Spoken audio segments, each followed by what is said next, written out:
रहा है, हाँ? आप क्या करते हैं? कुछ नहीं करता। कुछ भी नहीं करते। मेरा काम करता था, वो जीएसटी आया, नोटबंदी आया, सब बर्बाद हो गया। क्या काम करते थे? मैं डिस्ट्रीब्यूटर था क्या डिस्ट्रीब्यूट करते थे? कोको कोला का।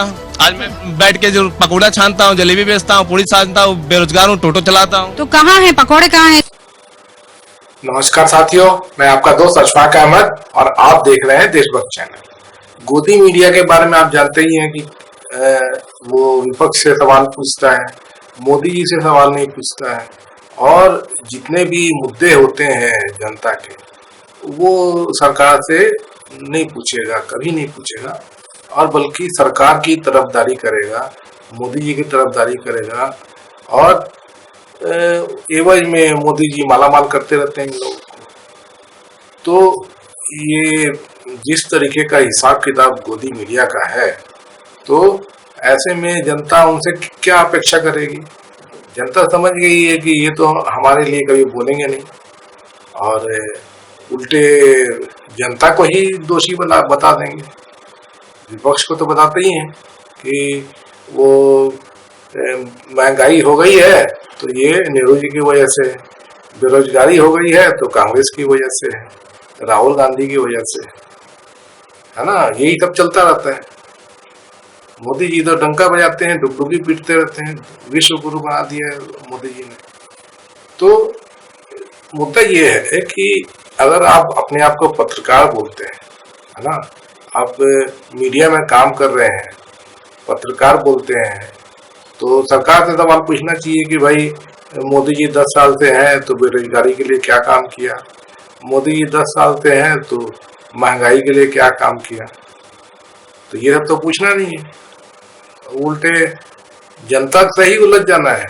कोई जनता सवाल पूछती है इनसे तो उन्हीं से उलझ जाना है।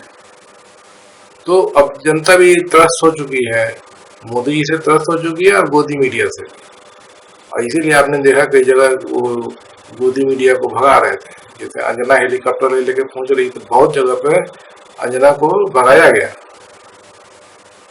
तो उसकी वजह वही है कि एक लिमिट होता है। अब क्या होता है कि जनता भी जो है मोदी जी से बहुत अपेक्षा रखती थी, क्योंकि मोदी जी जब आए थे 2014 में तो 2 करोड़ नौकरी हर साल दूंगा, तो काला धन पूरा लेके आ जाऊंगा, सबके अकाउंट में 15 लाख आ जाएंगे, और किसानों की आय दुगनी कर दूंगा, 2022 तक पक्के मकान सबके बनवा दूंगा,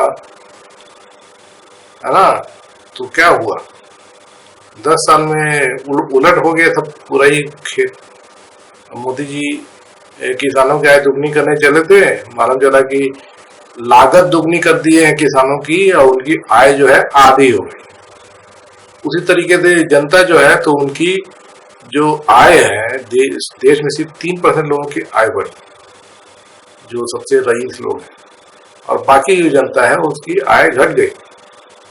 और कई लोगों की ऐसी हालत हो गई कि वो घर चला नहीं पाते हैं, कर्जा ले लेके घर चला रहे हैं। तो ये हालत किसने किया है? मोदी जी ने किया है। मोदी जी कैसे किया ये सब चीज? तो नोटबंदी किए थे,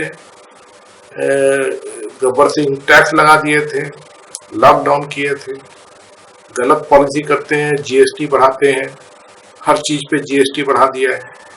तो पेट्रोल जो है वो 100 पार करा दिए, डीजल जो है 90 पार करा दिए, और सिलेंडर जो है जो 450 का मिलता था, पहले क्या था कि सब्सिडी था यूपीए के जमाने में, तो सभी को मिलता था, ऐसा नहीं कि अमीर हो गरीब हो, किसी को भी सब्सिडी सबको मिलती है ना।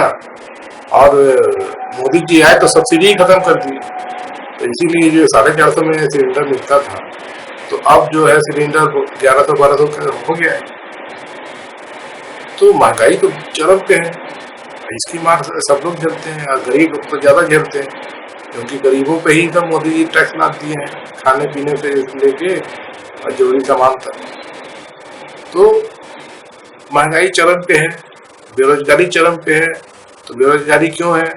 तो मोदी जी ने 10 साल में नोटबंदी, गब्बर सिंह टैक्स, लॉकडाउन करके लघु उद्योग को खत्म कर दिया, और देश में 90% जो रोजगार था वो लघु उद्योगों में ही था। क्योंकि जो बड़े बिजनेस होते हैं तो उनके पास में रोजगार बहुत कम होते हैं। वजह क्या है कि वो काम जो है वो कंप्यूटर, रोबोट, ऑटोमेशन, उससे उनके काम सब हो जाता है। तो लोगों की जरूरत बहुत कम होती है। अब बड़ी बड़ी फैक्ट्री होती है, वो सब ऑटोमेशन से चलती रहती है। लोग बहुत कम जरूरी काम के लिए वहाँ पे नौकरी में लिए जाते हैं, बाकी काम जो है रोबोट करता रहता है। ऑफिस में कंप्यूटर इतना ज़्यादा हो गया है तो ऑफिस में भी लोगों की जरूरत कम है।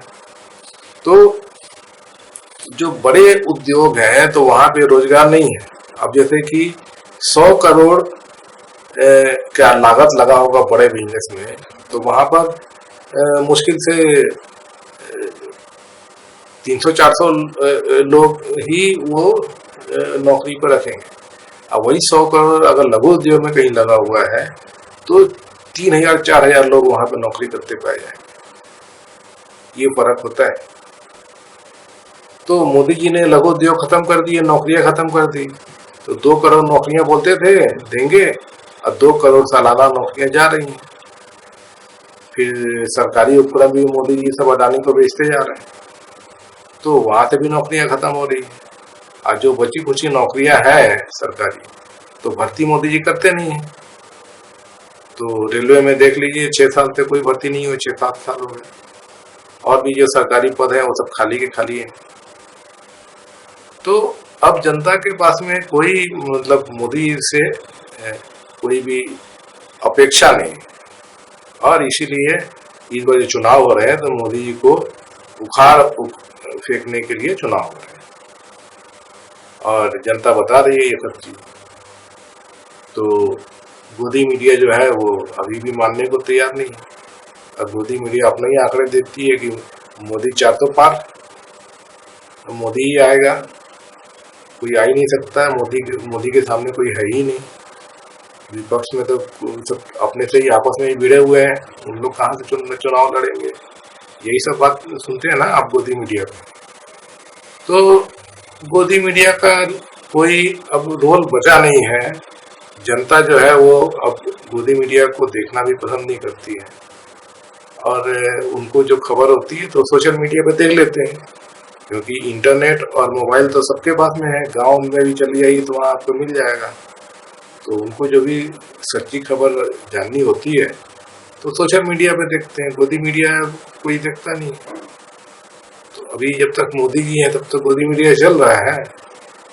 मोदी जी नहीं रहेंगे तो गोदी भी नहीं रहेगा।